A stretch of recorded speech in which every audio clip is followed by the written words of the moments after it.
Be careful the next time you check in on Facebook, you may just be served. Julie Wolf with the groundbreaking court ruling that is shaking up social media. So the question this morning, Vinny, what happens when you go underground avoiding legal notice, but you stay above ground and easy to find on social media? A New York court ruled you can be served by Facebook post.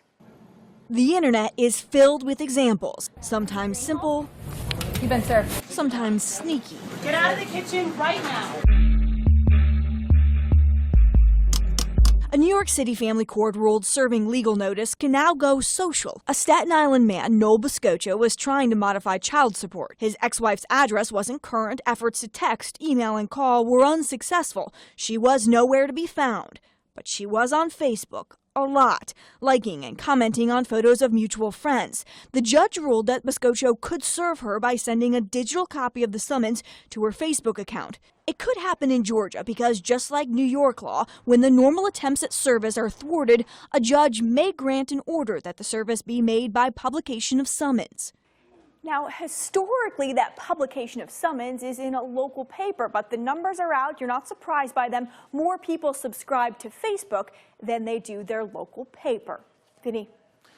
Yeah, it just seems like the justice system needs to catch up with the technology a little bit. Thanks so much. Appreciate it, Julie.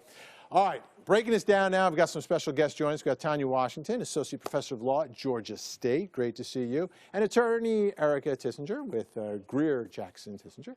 Thank you so much both for being here. Is our system of justice like too slow to catch up with the technology? Well, I do think that it has to respond to the realities of communications technology, but I also think we have constitutional concerns. We want to make sure that people have adequate notice and ensure that we are serving the right person. And so those concerns outweigh expediency in a lot of instances. Like, is the person in that Facebook actually the person who we think it is? So is this a game changer? Does this, if in fact judges start allowing this, and I know in Texas they're thinking about changing the law, is it a game changer for attorneys and for people logging on? I think absolutely it would be. I also think it would be a game changer for the court system. Every day in court, judges are telling pro se litigants that they cannot help them perfect service on the defendant. And if you open up Facebook and other forms of social media, I believe at this point it's opening up Pandora's box. In a good way or bad way? Bad way. At this point in time, I think in a bad way. I think the New York court in that decision got it correct.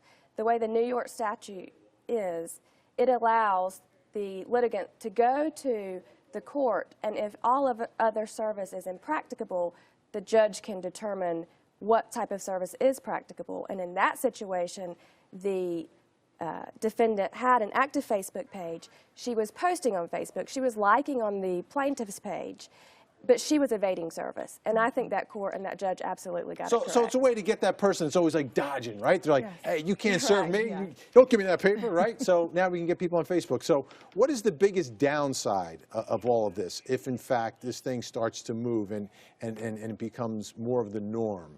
Well, I do think it's going to increase the number of cases on dockets. I mean, we would certainly see a lot more cases, a proliferation of cases. But I don't necessarily see that as a downside, because we also will be making it more difficult for defendants to evade service. And to the extent that litigation needs to happen because it's allowing people to right wrongs legally using the system, we'll have more people who have access to the justice system. How difficult is it? Just from 0 to 10, give me a number. How difficult is it to actually serve someone with a lawsuit? I don't think I've had a case yet in 10 years where I haven't been able to serve someone. Bam, that's the answer. Great to have you both here. Thanks so much.